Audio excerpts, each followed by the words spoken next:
Well, we're back with another show of Therapy Unzipped. Woo! Check it out. Hello, Look at me. Tom. Brett, how are you? I'm super fantastic. Despite all things, my favorite used to work with this woman, Andrea. She was a wonderful, inspirational, hardworking woman. She then became a Chicago police officer. Mhm. But her name is Andrea. Andrea, if I haven't seen this woman in 30 years, 25 years. But she was my favorite, and she would always answer the phone, even when like the building was on fire. She'd say, "Despite all things, it's an excellent day. How can I help you?" And one, I love that, just that attitude towards that. Mhm. You know, and nobody can take that away from you. Right. Hmm. So, Andre, if you're out there, I, it's hello. If we can just raise vibrations just a smidge, Hmm. why not? Why not try that? Talk about somebody. I've worked with hundreds of people over the years, and like a handful stick out, and she's definitely one of them. Mhm. Just Despite for all fun, things. despite all things, Yeah. choose your attitude, kind of thing. Because guess what? Things have not gotten better. Right. Right. Oh, come on. You're watching the wrong news channel, Tom. It wasn't a magical week. Maybe better to just watch Netflix. Right. Mm. Remember Saturday morning cartoons, Tom? It was my absolute favorite. The best, the best. And you know what I would love was when it would change into Kung Fu. Oh, yeah. Man. Whoa, grasshopper, if you can walk on this rice paper without leaving a tray, without leaving a mark. Hmm. Yeah. David Grab the coin Carradine, from my hand. right? Faster. Right. Remember, as your parents were sleeping, you had to get up, be quiet, and there was a bowl of cereal already poured, and you just had to like sit in front of the TV quietly and watch cartoons while your parents still slept. That's how it worked in my house. Yeah, Don't talk. amazing. Just simpler times, right? Mm-hmm. I want that back. Shazam. Well, see, we're a couple years different, but I remember Shazam and Land of the Lost and Mhm. Hong Kong Fooey. Yep. Mhm. Those are great shows. I want that time back. Mm-hmm. This adulting can kind of suck sometimes, right? Go the way of the dodo bird. Yeah. Hmm. I'm done it. Yeah, this adulting is highly overrated. Hmm. Although it's so funny, like, you know, you do this whole adulting thing, and then for me, my kids are gone. So it's like I'm back into my adolescence again, right?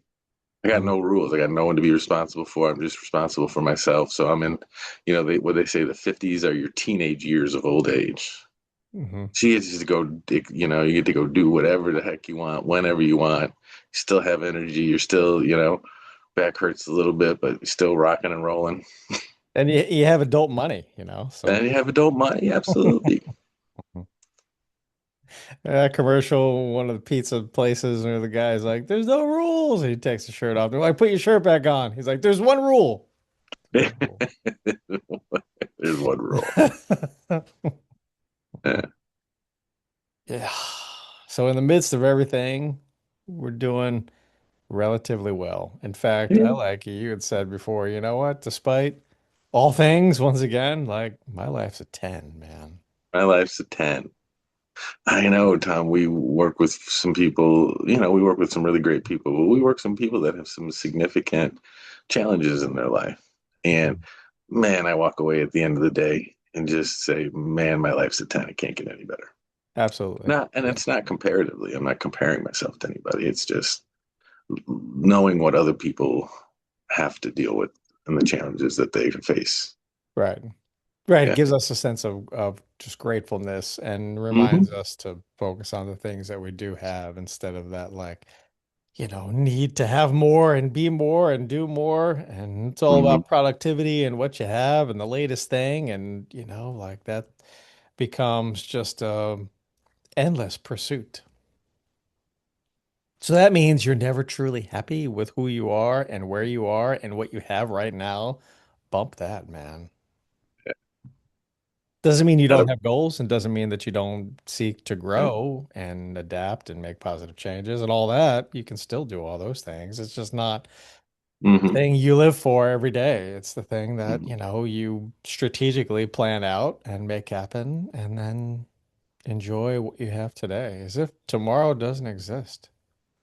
Tomorrow is not promised. That's why they call today a present, the Yep. present. Yeah. But we talk about people that we work with that have significant challenges, but they are surrounded by friends and family, right?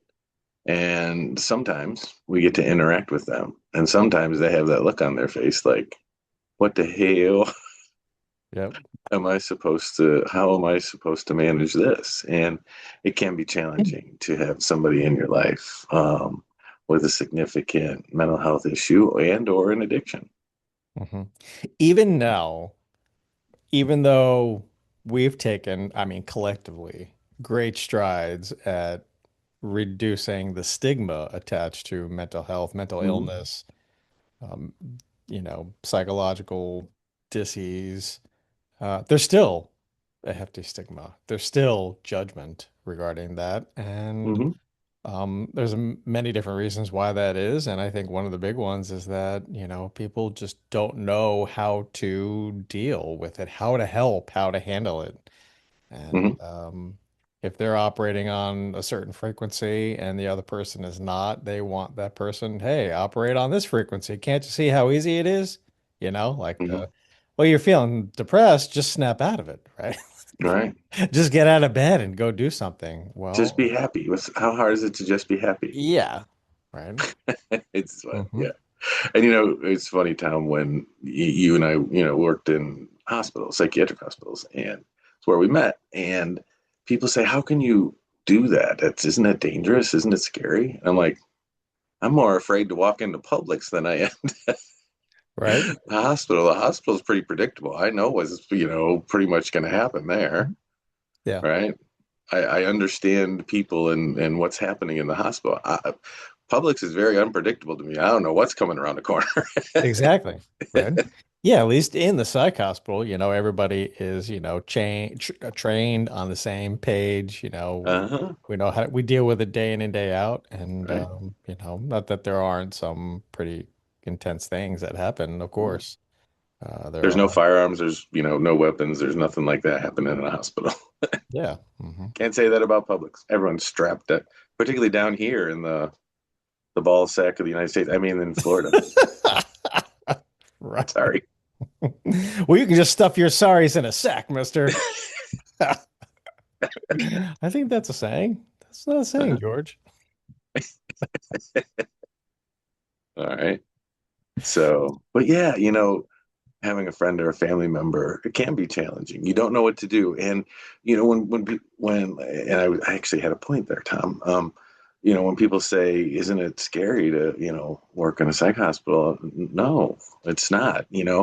People when they think it's scary, people that have mental illness, it's because they don't understand. They Hmm. don't get it. They don't. Yeah. They don't have the knowledge to back that up. So people we're afraid of what we don't understand, right? Hmm. It's just as simple as that. So the first thing you can do is if you have a friend or a family member that's struggling with a significant mental health issue or even a minor, moderate mental health issue and or addiction is learn about it, right? Hmm. So the more you know about it, the less intimidating it is. Yes. Hmm. What is narcissism? What is borderline personality disorder? What is bipolar disorder? What is psychosis? What is hallucinations? Hmm. Learn about those things. And Once hey, you, if you do have questions, why not send them to us and we'll help you better right, understand what that is and what it looks like, whatever that thing is, so that you can right.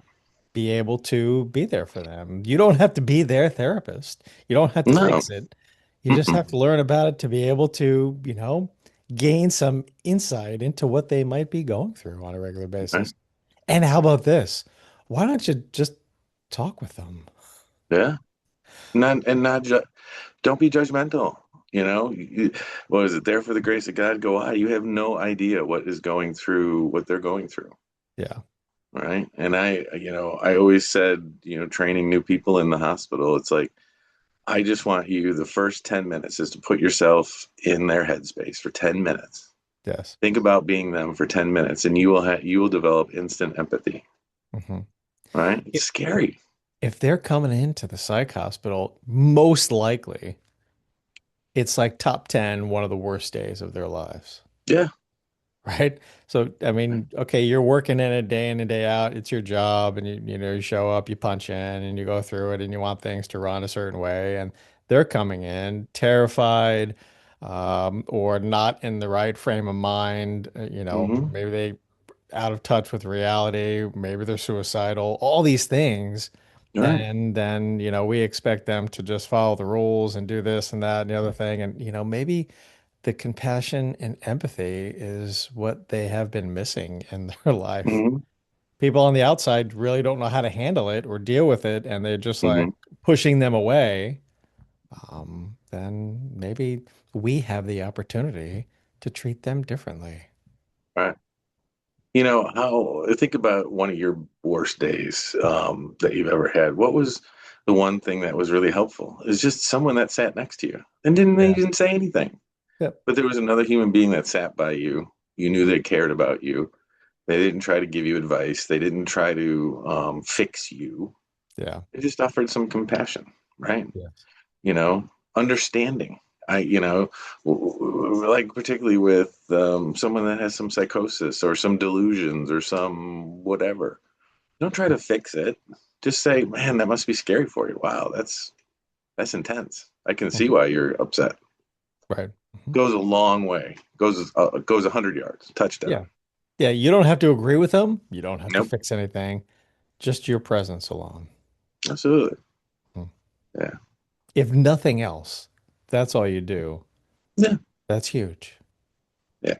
Absolutely. Yeah. And know that they are not their illness, right? They're Mhm. not a schizophrenic. They're not a depressant. They're not any of those things. They're just someone that's suffering right now. They're someone that's dealing with something, Yeah. right? There's something that's living with something right now.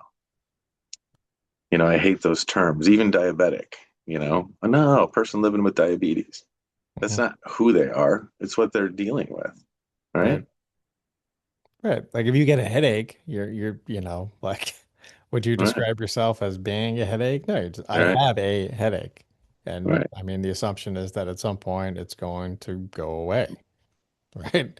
Maybe you need medication, or maybe you just need rest and water, maybe Mhm. some food, your blood sugar, but it's going to go Right. away. But that doesn't define who you are. And um, The other one that always got me was how people treat others with addiction, right?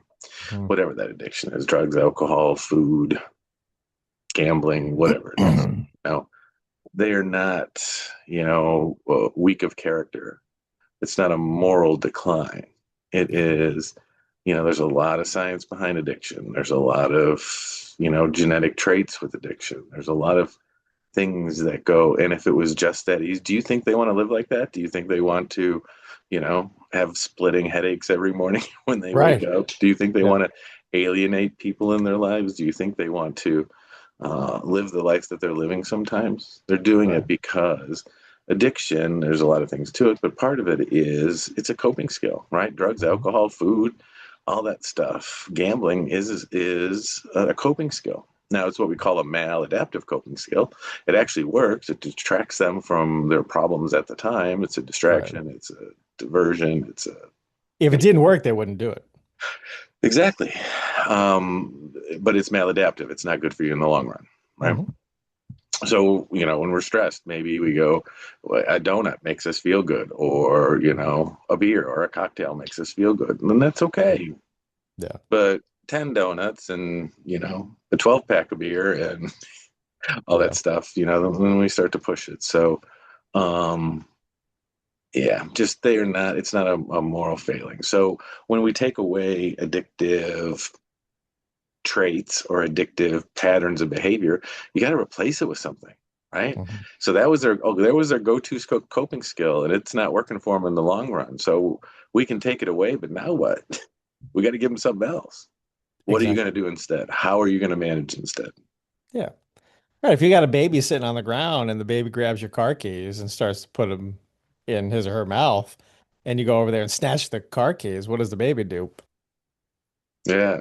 But if you go over and bring a toy or a rattle Right. or something and you distract and say, "Hey, look at this thing," and then they're like, "Ooh, let me grab that," and then you do the swap, Mm-hmm.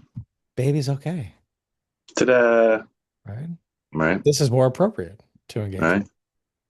Even, and this gets controversial with people, but even self-injury behavior, cutting, burning, those kinds of things, with. you know, a layperson, usually when people do self-injury behavior, they don't want to die. They're not trying to kill themselves. It's Mhm. really, the classification is non-suicidal self-injury, right? It's a coping skill. It's like drinking, it's like donuts, whatever.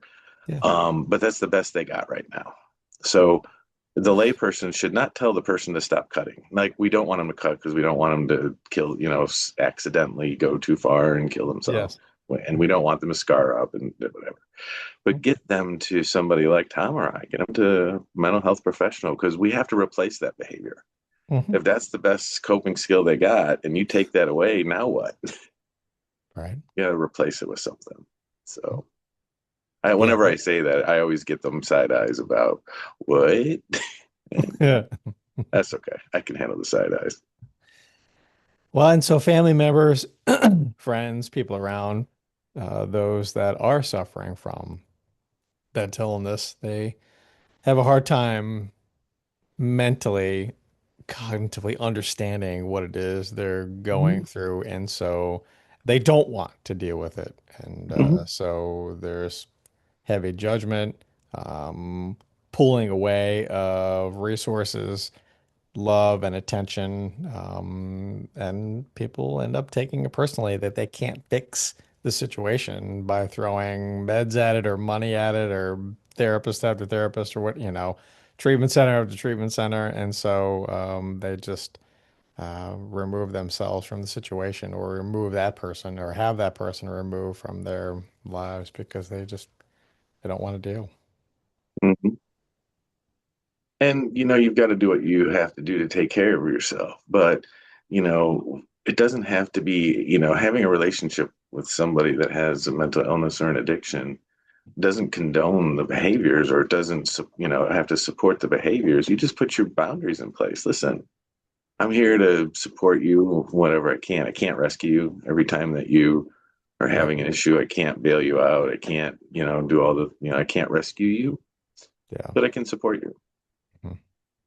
Well, and this Right. happens, especially you bring up the addictions, and it's not just with addictions, it's with other things too. But I mean, that's sort of a prime example of where we call it enabling Mm-hmm. behavior. So if the family member is always rushing to the aid and making sure that this person has everything that they need, and it's not saying they need to be out and be homeless and be out on the street fending for themselves, but having solid boundaries. This is what I will be able to do, and this is what I'm capable of doing, but I need to have some strong boundaries. These are the things I'm not going to do should you find yourself in that situation. And I think that that's very appropriate. But it's hard because, I mean, can you imagine, as a parent, like dealing with your child who is suffering and you want them to have every opportunity to succeed. You want them to have every um, a piece of help that's out there. And even with that, they still can't seem to get it together. Yeah. So how much do you do? How much tough love do you, provide? How many boundaries do you put in place? I mean, it's not a hard and fast, this is exactly what you need to do. It's individual. Everybody's different. So that's why working with a therapist can be really helpful, even for the families. There's a lot of families that I see. It's not just the individual that I'm seeing the whole family, and we're working towards and planning and adjusting things and forming goals and writing contracts. And, I'm counseling them separately and then counseling the person. And um, it's it takes Yeah. a village. Yeah. And like you said, there's no hard and fast rule for how you manage things. And it's what your tolerance is as well. Mhm. People are different, you know? Um, but talk through it with someone, and figure out what it is that you are willing to do. Again, best things you can do are just be supportive, be non-judgmental, set boundaries, make sure people know what those boundaries are. And Mhm. then once you set boundaries, you have to stick with them, right? There's always exceptions, of course, but for the most part, your boundaries are worthless unless they're consistent. Yes. Right? Here's the other piece that we have struggled with because of who we are, not as therapists, but just empathic, right? Compassionate type of, you know, individuals. When we end up working harder than they are, we have to take a step back. And I think same for families and family members and friends who end up working harder for the person for their mental illness or their addiction or whatever. Um, you have to monitor that. If you find yourself working way too hard, then they're not gaining anything from that. And if you find yourself working hard, to go research some things on codependence. Hmm. We see that a lot with this is codependence. So go learn about some codependence. The other Yeah. thing I recommend that I think some people find exceedingly helpful, and it's really great that it's available online now, is Al-Anon, right? It's the Al-Anon is the care or love family or friend of an alcoholic, right? Mhm. So you learn about the disease, you learn about your role in that kind of thing. Yeah. And I recommended Al-Anon not just for people with addiction, but or really alcohol addiction, other addictions as well. Hmm. But I think it's a really good framework. And even if you don't join an Al-Anon group, but go check out Al-Anon. You learn Hmm. a lot of stuff about it coexisting with people with addiction or other issues. Yeah. I mean, we have the resource of the internet, and I know you've got to be critical of the Right. things you're consuming on there, of course. However, we have access to so much information and so many studies and other groups of people who are handling these things. So, I mean, there's no excuse. And learning about the issue is really helpful. I remember in my former life doing different work, we had a phone call come in, and this older gentleman said, I don't understand. My wife needs a therapist. She needs help because, she's really happy when she's with her friends and she's always great. And then whenever she talks to me, she's mean and she's rude. So I think she's bipolar. Hmm. And it's like, yeah, I don't think that's bipolar. I think that there's something else going on there. But I mean, people have an inaccurate interpretation of what some of these terms mean. So Yeah. go learn what it is. When somebody's moody and they're up one day and down the next day, um, that's not bipolar disorder. Hmm. That's a labile mood, and there's some other things that may go along with that. I mean, Hmm. there could be some of that in there, but that just because they're up one day and down the next, that's generally not a bipolar disorder diagnosis. I mean, being a human being, we have a range of emotions, right? Right. Mm-hmm. Y- For a reason. Yeah. And sometimes they can be up and down depending on the situation, depending on the Right. state of Mm-hmm. the country, or, depending on what you see in the news, depending on what your hormones are doing that day, depending upon what you ate the night before, those super fiery 3 Mile Island hot wings that you had, that's throwing everything out of whack, man. Right. When you open your bank account in the morning, it could have impacted your mood. Sure. There are all these little suggestions here and there. Right. And you're right. Human beings are supposed to have the range of emotions, and as soon as somebody expresses that, then they have an issue. Yeah. Well, maybe, but maybe not. I mean, we're supposed to. The other thing is, then when people do have maybe a mood disorder or bipolar disorder, and they get on some medications, the first time that they go up and down, they're like, "Have you taken your meds?" Which is really one of the worst things you can ever say to somebody like that. Yeah, yeah. That's Well, not. It's judgmental. yeah. Mhm. And the flip side of that is people quit medications because they're so flat. some of, depending on dosages, depending on the medication, depending on how the person metabolizes that medication, Hmm. can make them very flat where they don't feel anything. And that's Right. not a human experience either. Correct. And We so were, they go off. yeah, Yeah. They go off of the medication, yeah. not I go mean, off, crash out. we're built to have different emotions, right? We need to, our goal is to recognize our emotions, anger, rage, sadness, crying, all of those things. It's like the warning lights on your dashboard, right? Check engine.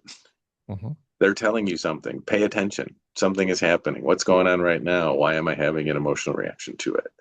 Right. Doesn't mean when your check engine light comes on, doesn't mean you have a $5,000 problem. It means pay attention. There's something going on. Hmm. Same thing when you start experiencing those emotions. What's going on? Right. Avoiding those emotions does not make them go away. Right. Just like when people avoid that check engine light. Yeah. Right. Exactly. Doesn't mean that whatever issue is happening is not just going to magically go away because you put electrical tape over the, Well, that's what people do with alcohol and other maladaptive coping skills is they put yeah, electrical tape over the dashboard. that's what it is. Yeah. Wow, that's a great analogy. I love that. Perfect. Just Look at zipped in that. there. Look at that. Bam. This is why we don't do 2 shows a week anymore, Tom. Try the liver, tip your waitress. Fantastic. Yeah, that's what alcohol is putting electrical tape over it. Hmm. Uh-huh. Really, just avoiding actually having to Hmm. deal with those things, doing the challenging work. Right. Hmm. How many people spend a lifetime avoiding? Interesting to coincide with the topic of today, family and friends dealing with somebody who has some mental health challenges. Um, Avoidance is making things worse and avoiding being there and holding space for them, making things potentially worse for them, all the more reason to run towards our fears and to not avoid those things, to be Right. present, to allow the emotions to work through, to gain access and learn about their emotional state and what's going on in their heads and what's going on in their world. Like, be there for them. Let's not mask it. Let's not continue to show that, hey, you just need to shake it off and suck it up and pull up your bootstraps and get tough and snap the fuck out of it. No, like we need to honor how we're feeling. We need to honor how the other person is feeling. Stop with the childish nuh-uh, right? Right. And how often do we put things off because we have some anticipatory anxiety about the solution or the outcome, right? So, how many times did your check engine light come on and you're like, oh my gosh, I got to replace the transmission, and oh my God. And then it turns out that your gas cap wasn't on tight, That's it, right? Yeah. right? Or, man, or you get blood work done and you get hey, we have a value that's way out of range. And you're like, oh my God, I have cancer, I'm dying. Right, exactly. Yeah, your potassium is low. Here, we're going to give you this, this one-time injection, and you'll be fine. Hmm. Oh, Oh, okay. okay. So it's just a little pill with a big story to tell? Yeah. That's it? That's all I Oh, need? Okay. Tommy,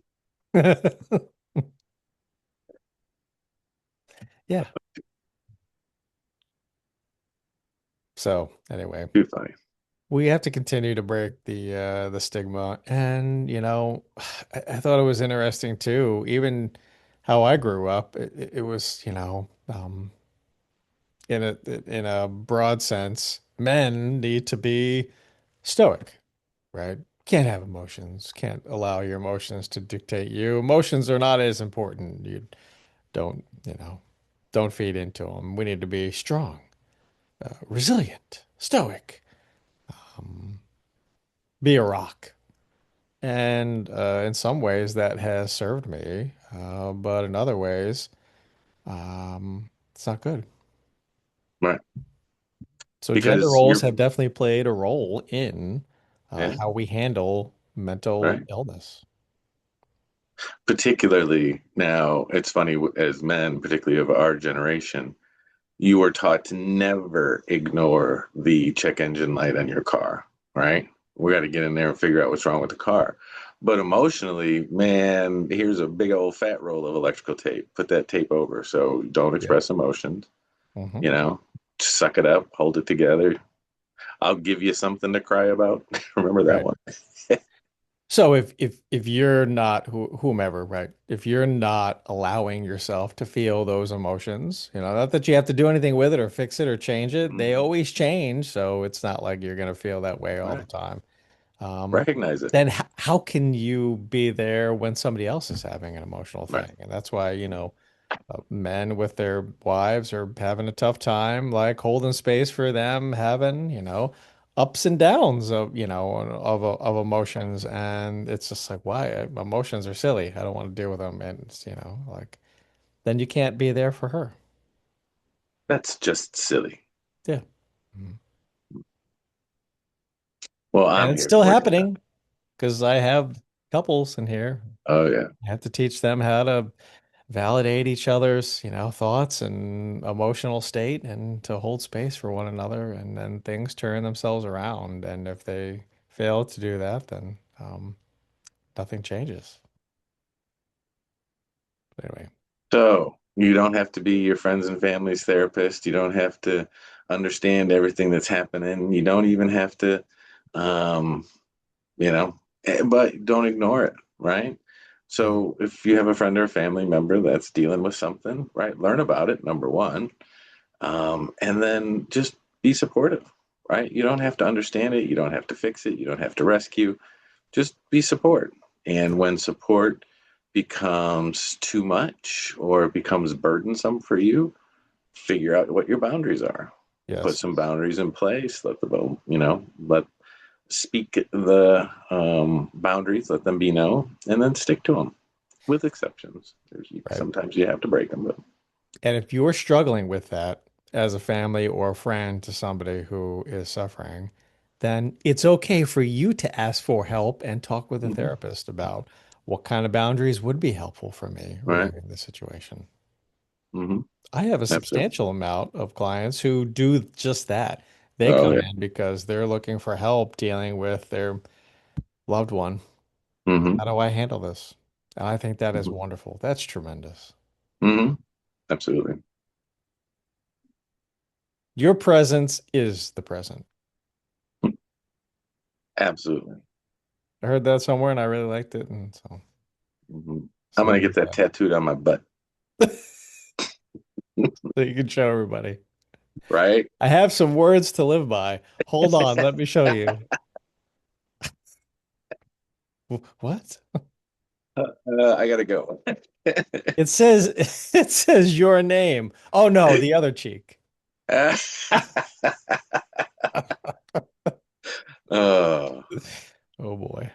uh, no Well, wonder why our sponsors for this show keep ignoring our calls. well, that's a good way to that's a good time to say we need to end this show and prepare for the next one. Brett, thank you very much. And I hope you guys have a tremendous week. Yeah, great to see you, Tom. Thanks. Thank you, and we'll see you guys soon.